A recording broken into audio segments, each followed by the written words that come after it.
White Knights Creative Agency. For any kind of designing, photography and animation works, please contact White Knights Creative Agency at 8939329251.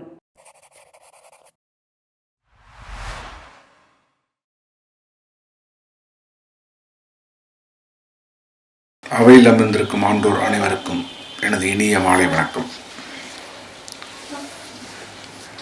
எனக்கு இயல்பாக கொஞ்சம் பேசுகிறதுல கொஞ்சம் சிக்கல் இருக்குது. Mic இல்லாட்டி பேசிடுவேன். மைக்கை கண்டா கொஞ்சம் உதட்டல் இருக்கும். அதனால் பொறுத்தருள்க அப்படின்னு முதல்ல ஒரு வாய்தா வாங்கிட்டு என் உரையை தொடங்குறேன்.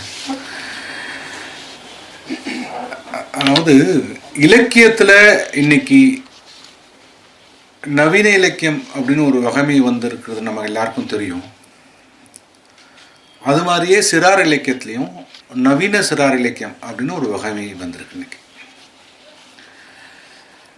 இஸ்ரா மாதிரியான இஸ்ரா போன்ற முன்னணி எழுத்தாளர் தொடர்ந்து சிறார் இலக்கியத்தில் தன்னுடைய பங்கை செய்து கொண்டிருப்பார் அப்படிங்கிறத ரொம்ப மகிழ்ச்சியோடு பார்க்கிறவன் நான். ஏன்னா இன்னைக்கு எழுதக்கூடிய பலரும் ஒரு சந்தேகத்தோடையே தான் எழுதுகிறோம். அடுத்த தலைமுறையினர் நம்ம எழுத்துக்களை வாசிப்பாங்களா, அவங்களுக்கு வாசிக்க தெரியுமா அப்படின்னு ஒரு கேள்வி பல இடங்களில் நம்மில் பலரும் கேட்டிருப்போம், நாமும் கூட உரையாடி இருப்போம். இதற்கான அடிப்படை சந்தேகம் இன்னைக்கு குழந்தைகளோட சிந்தனை மொழிங்கிறது ஆங்கிலமாக மாறி இருக்கு. ஆங்கில வழியாகத்தான் குழந்தைகள் சிந்திக்கிறாங்க. அது மட்டுமே காரணமா? இல்லை. ஒரு குழந்தை மழலையர் வகுப்புக்கு போகும்போது எண்ணும் எழுத்தும் சொல்லிக் கொடுக்குறோம். பாடங்களின் மூலம் புதிய சொற்களையும் வார்த்தைகளையும் அந்த குழந்தைக்கு நம்ம அறிமுகப்படுத்துகிறோம். அதன் பிறகு வாக்கியங்கள், கூட்டல், கழித்தல் என வளர வளர ஒவ்வொரு படிநிலையாக பாடத்திட்டத்துக்குள்ள அந்த குழந்தையை நம்ம உள்ளே கொண்டு வர்றோம். அந்த குழந்தையின் அறிவு அடர்த்தி என்பது அப்படியே விரிவாகிக்கிட்டே போகுது.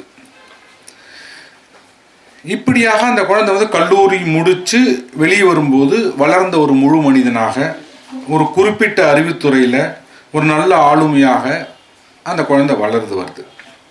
இதுதான் நம்ம கல்வி திட்டத்தும் இருக்குது. அதோட நம்பிக்கையும் அப்படி தான் இயங்கிட்டு இருக்கோம். இப்படி ஒரு திட்டத்தில் தானே, ஒரு ஒழுங்குமுறையில் தானே நம்ம நாம் கற்கிறோம், நம் குழந்தைகளும் கற்று வளர்கிறார்கள். ஆனால் இங்கே பெரியவர்களுக்கு இலக்கியம் எழுதக்கூடிய பலரும் சிறார் இலக்கியத்தை திரும்பியே பார்க்கறது இல்லை அப்படிங்கிற ஒரு வருத்தம் எனக்கு எப்போதுமே உண்டு. நான் அது பல இடங்களில் பதிவு செஞ்சுருக்கேன். பாலபாடமே நீங்கள் கற்றுக் கொடுக்காமல் அந்த மாணவன் உயர்கல்வியை நோக்கி அடையணும் அப்படின்னா அது எப்படி சாத்தியமாக இருக்கும்? அது கடினம் இல்லையா? அப்போ இங்கே நம்ம என்ன செய்யலாம் அப்படின்னா, இங்கே இலக்கிய உலகில் கொடிநாட்டிய பலரும் தமிழில் சிறார் இலக்கியத்தில் தங்களுடைய பங்களிப்பை செஞ்சுருக்காங்க. பாரதி தொடங்கி மாதவையா, சீசு செல்லப்பா, கு அழகிரிசாமி, ஆதவன், எஸ்ரா, இப்படி பலரும் தங்களுடைய பங்களிப்பை செய்துக்கிட்டே இருக்காங்க. இப்போ யோசிச்சு பாருங்க, இந்த அரங்கில் அமர்ந்திருக்கக்கூடிய இத்தனை பேரும் எஸ்ரா மாதிரியான ஒரு பெரிய ஆளுமையின் வாசகர்கள். அப்போ எஸ்ரா ஒரு சிறார் நூல் எழுதும்போது நீங்கள் கண்ணை மூடிக்கொண்டு அந்த புத்தகத்தை வாங்கி உங்கள் பிள்ளைக்கு நீங்கள் கொடுப்பீங்க. ஏன்னா எஸ்ரா மீது நாம் வைத்திருக்கிற மரியாதை, அவர் எழுத்தின் மீது நமக்கு இருக்கிற காதல். அவர் ஒரு சிறார் இலக்கியம் எழுதும்போது நாம் அந்த புத்தகத்தையும் வாங்கி நம் பிள்ளைக்கு கொடுக்குறோம். ஒருவேளை எஸ்ரா போன்ற, இல்லை இஸ்ராவே சிறார் இலக்கியமே எழுதலை, நவீன இலக்கியம் மட்டுமே எழுதிக்கிட்டு இருக்காங்கன்னா, நாம் நவீன இலக்கியம் மட்டும் வாங்கி நம்ம படிச்சுக்கிடுவோம். நம்ம பிள்ளைக்கு ஆங்கில புத்தகத்தை வாங்கி கையில் கொடுப்போம். நான் தொடர்ச்சியாக ஊடகவியலாளராகவும் இருப்பதால் ஒவ்வொரு புத்தக கண்காட்சிக்கு போகும்போதும் குழந்தையோடு வரக்கூடிய பெற்றோர்களை மறித்து என்ன புத்தகம் வாங்கி கொடுத்தீங்க குழந்தைக்கு அப்படின்னு கேட்டால் 10க்கு 9 பேர் பாடத்துக்கு துணையான புத்தகம் தான் வாங்கி கொடுக்குறாங்க. மேக்ஸுக்கு வாங்கி கொடுத்தேன், கைடு வாங்கி கொடுத்தேன், அது வாங்கி கொடுத்தேன், இது வாங்கி கொடுத்தேன்னு சொல்கிறானே ஒழிய கதை புத்தகம் வாங்கி கொடுத்தேன்னு யாருமே பேசுகிறதே இல்லை. நீங்கள் வேணால் இந்த வரக்கூடிய புத்தக கண்காட்சியில் ஒரு 10 பேருக்கு கிராஸ் செக் பண்ணி பாருங்களேன், நடக்கும். ரொம்ப ரேராக, ரொம்ப அரிதாகத்தான் குழந்தைக்கு புத்தகம் வாங்கி கொடுக்கக்கூடிய பெற்றோரை இன்றைக்கி பார்க்க முடியுது. அதிலும் பெரிய வேடிக்கையெல்லாம் இருக்குது. கூட்டம் கூட்டமாக குழந்தைகளுக்கு ஸ்கூல்லேருந்து கூப்பிட்டு வருவாங்க. வரும்போது டீச்சர் சொல்லுவாங்க, டேய் ஒரு புத்தகத்தையும் தொட்டக்கூடாது அப்படியே சொல்லியே தான் உள்ளே கூப்பிட்டு வருவாங்க. பிள்ளை கையில் 10 ரூபா வச்சுருக்கோம், எதையும் தொடாமல் இப்படி பார்த்துக்கிட்டே போகும். இப்படி தான் இன்றைக்கி குழந்தைகள்கிட்ட புத்தகங்கள் போய் சேருது. எங்கே ரொம்ப சிரமப்பட வேண்டியிருக்கு. இப்போ இன்னைக்கு முன்ன மாதிரி இல்லை, நிலைமை இன்னைக்கு கொஞ்சம் மாறி இருக்கு அப்படின்னாலும் பெரும்பாலும் நவீன இலக்கியவாதிகள் சிறார் இலக்கியத்தை எழுதுவதோ அல்லது நல்ல சிறார் இலக்கியத்தை அடையாளப்படுத்துவதோ கூட இல்லைங்கிற வருத்தம் எனக்கு இருக்கு. ஏன்னா திருப்பி இதுதான் விஷயம். இவர்கள் ஒரு நல்ல ஒரு சிறார் நூலை இவர்கள் எழுதினாலோ இல்லை வந்து இருக்கக்கூடிய ஒரு நல்ல சிறார் இலக்கியத்தை இவர்கள் அறிமுகப்படுத்தினாலோ இவர்களின் வாசகர்கள், எஸ்ரா ஒரு புத்தகத்தை சொல்கிறாருன்னா பாஞ்சு போய் வாங்குறதுக்கு 100 பேர் ரெடியாக இருக்கான். அப்போ எஸ்ராவின் சிறார் நூல்கள் போகுது, மற்ற நவீன எழுத்தாளர்களும் அந்த வேலையை செய்யணும். ஆனால் எஸ்ரா அதெல்லாம் கவலையவில்லை, தான் அந்த வேலையை மிகச்சிறப்பாக செய்து கொண்டே இருக்கிறார். தன்னால் முடிந்த அளவு சிறார் இலக்கியத்தின் பங்களிப்பை மிக அழகாக செய்துக்கிட்டே இருக்கார். எனக்கு வந்து எப்போதுமே அது வியப்பு இருந்துகிட்டே இருக்கு. எப்போதெல்லாம் வாய்ப்பு கிடைக்கிறதோ அப்போதெல்லாம் தன்னுடைய பங்களிப்பை சிறார் இலக்கியத்தில் செஞ்சுக்கிட்டே இருக்கார். நான் வந்து சிறாவின் முதலாக நான் படித்த ஒரு புத்தகம் அப்படிங்கிறது வந்து 7 தலை நகரம் அப்படின்னு ஒரு கதை. ஒரு பிரமாதமான ஒரு ஃபேண்டசி.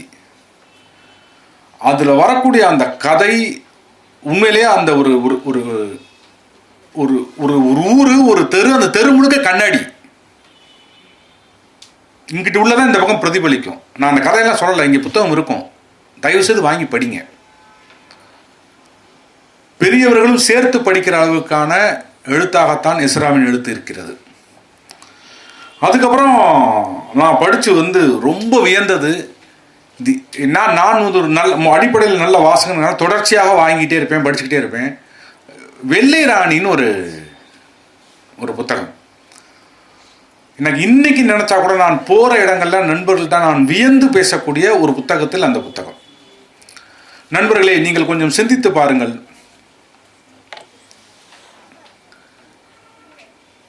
யாருக்கெல்லாம் விடுகதை சொன்னால், விடுகதை போட்டால் பிடிக்காதவர்கள் யார்? நாம் படிக்கின்ற காலம் தொட்டு இன்று வரைக்கும் நீங்கள் குழந்தைகள்கிட்ட பேசி பாருங்கள். ஒரு 10 வயசு பிள்ளைகிட்ட விடுகதை சொல்லி பாருங்கள், கடிஜோக்கு சொல்லி பாருங்கள். அவங்க அடிக்கிற அடியில் நம்மளை தூக்கி சாப்பிட்ருவாங்க. அவ்வளவு பிரமாதமாக இருக்காங்க இன்றைக்கி குழந்தைங்க. அப்போ ஒரு கதை புத்தகத்தை கதை புத்தகமாக இல்லாமல் அதை ஒரு விளையாட்டாக மாற்றுறது இருக்குல்ல, பகடைக்காய் இருக்குல்ல, டைஸ். ஒரு கதை போகுது, ஒரு இடத்துல நின்று இந்த இடத்துல உங்கள் கையில் இருக்க டைஸை உருட்டுங்கிறாரு. அதை உருட்டி நீ என்ன விழுகுதோ 4 விழுந்துச்சுன்னா நீ 4ஆம் நம்பர்லேருந்து படி அப்படிங்கிறாரு. திருப்பி டையை உருட்டுங்கிறாரு. 1 விழுந்துச்சுன்னா திருப்பி 1ஆம் நம்பர்லேருந்து வாங்குறாரு. ஒரு புத்தகத்துக்குள்ள ஒரு விளையாட்டு. உண்மையிலே எனக்கு அது வந்து பயங்கர வியப்பு. எனக்கு அது புத்தக கண்காட்சியில் தான் நான் வாங்கினேன். அதை 10 வருஷம் இருக்குமா சார்? அது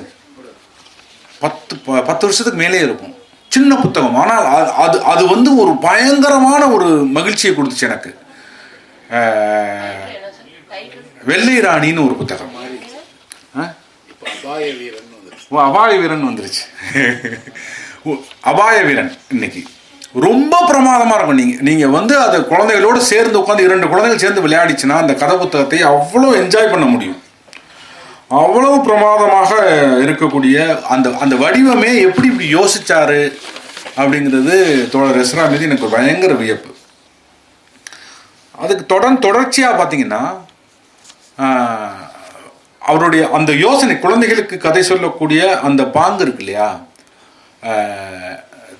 தமிழில் நான் 10 பருவத்திற்காக அதிகமாக எழுதி கொண்டிருக்கிறேன்.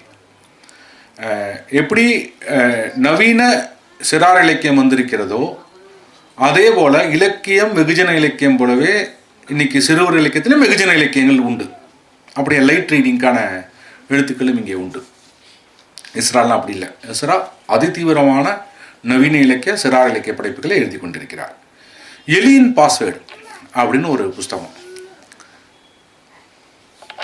எலிக்கு எதிரி பாம்புன்னு நமக்கு தெரியும். ஆனால் அந்த பாம்புகிட்டருந்து தப்பிக்கிறதுக்கு இந்த எலியெல்லாம் சேர்ந்து ஒரு எலியை வெளிநாட்டுக்கு அனுப்பி போய் வித்தையை கற்றுட்டுவான்னு கொண்டு வரும். அந்த கற்பனை யோசிச்சு பாருங்களேன். இந்த கதையை நீங்கள் படிச்சிங்கன்னா உங்கள் வீட்டில் ஒரு ஒரு ஒரு 10 வயசு 12 வயசு குழந்தைகிட்ட நீங்கள் சொன்னீங்கன்னா, உண்மையிலே சொல்கிறேன், அது ட்ராமாவாக ஒரு கதை சொல்லியாக ஒருத்தங்க அந்த கதையை எடுத்தாங்கன்னா பிரமாதமாக சொல்ல முடியும். அவ்வளோ அழகாக இருக்குது அந்த அந்த நேரேஷன் என்பது, அந்த அந்த மொழி நடை என்பது அவ்வளோ அழகாக இருக்குது. அதில் வெற்றி பெற்றுச்சா இல்லையா, அந்த எலி என்னாச்சு, அந்த எலி பேர் டோம், அதை நீங்கள் படித்து பார்த்துக்கலாம். அதே மாதிரி இந்த இடத்துல நான் ஒரு கோரிக்கை வச்சுக்கிறேன். எஸ்ராவின் சிறார் நூல்களுக்காகவே தனியாக ஒரு விழா ஏற்பாடு செய்யலாம்.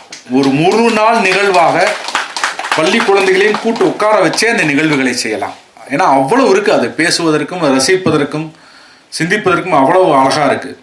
இப்போ இன்னைக்கு வெளியிட்ட தபால் பெட்டி எழுதிய கடிதம் உண்மையிலேயே மிக பிரமாதமாக வந்திருக்கக்கூடிய ஒரு புனைவு.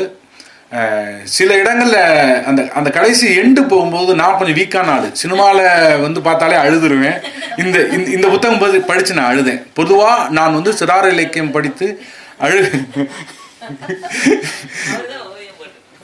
அப்படியா, பிரமாதம், ரொம்ப நல்லா இருந்துச்சு அந்த ஓவியமும். பொதுவாக சிறார் இலக்கியத்தில் அழுகக்கூடாது, அழுகிற மாதிரி சீன்ஸ் வரக்கூடாது அப்படின்னு நினைக்கிற ஆள் நான் எழுதுறதே ஒரு புலி மானை அடித்து கொன்றது அப்படின்னு அது என் காலத்தோட முடிஞ்சு போச்சு. இன்னைக்கு நவீன இலக்கியத்தில் நாங்கள் கொன்றதெல்லாம் எழுதுறதில்ல. பல பேர் புலி பாய்ந்தது, அதோட முடிஞ்சு போச்சு, நீ முடிவு இன்னைக்கு என்ன வேணாலும். அதே மாதிரி அம்மா வந்தால் அப்படிலாம் எழுத மாட்டோம், அம்மா வந்தார் தான், இரு விகுதி தான் எல்லா இடத்துலையும். இப்படியான நுட்பங்களோடு இன்னைக்கு பாஞ்சுக்கிட்டு இருக்கோம். இந்த கதை தங்கமுத்துங்கிற ஒரு சிறுவனுக்கும் சிகப்பு கலர்ல இருக்கக்கூடிய ஒரு பழைய தபால் பெட்டிக்குமான நட்பு. அந்த தபால் பெட்டி பேசுது. நண்பர்களே, கொஞ்சம் சிந்திச்சு பாருங்க, உங்களில் எத்தனை பேருக்கு தெரியும் தபால் பெட்டியின் நிறம் என்ன? ஆனா உண்மையில் தபால் பெட்டியின் முதல் நிறம் பச்சை. இப்படி வரலாற்று தகவல்களையும் சேர்த்தே இந்த கதையின் ஊடாக சொல்கிறார் எஸ்ரா.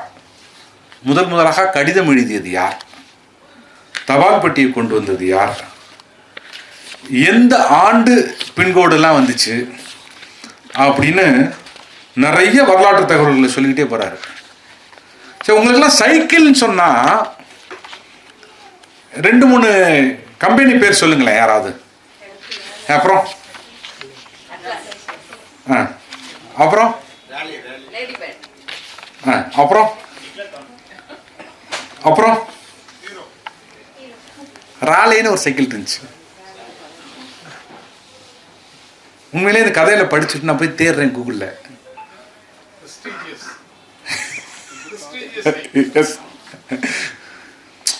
அதுக்கு இந்த ஒத்த வரி நம்மை தேட வைக்குது.